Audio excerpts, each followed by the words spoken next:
Kentucky bourbon is stripped from liquor store shelves, marking the first salvo from BC in this trade war, and Alberta and Saskatchewan are following suit.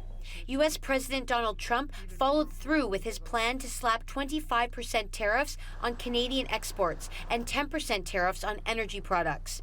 Canada hit back with tariffs of its own on $30 billion worth of goods imported from the U.S. Within 24 hours, the U.S. announced a 30-day reprieve for the auto sector.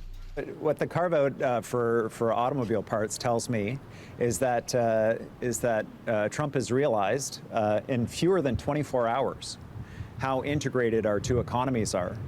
And I expect more and more announcements about exemptions and reducing tariffs.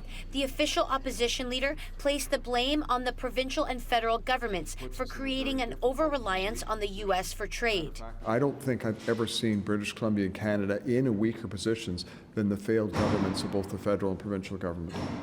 John Rustad has pitched the idea of putting a carbon tax on U.S. thermal coal, which is shipped out of provincial ports. It's an idea EB has been open to, even pitching it to the Prime Minister.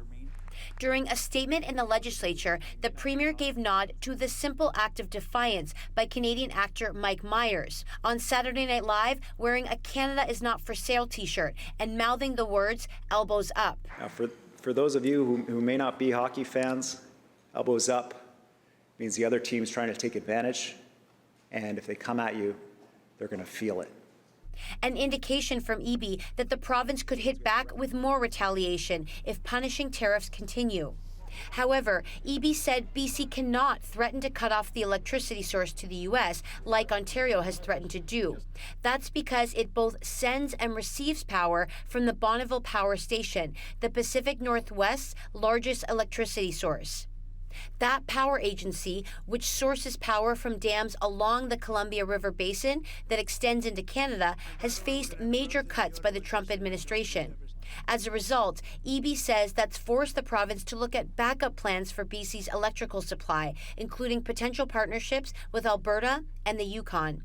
Katie DeRosa, CBC News, Victoria.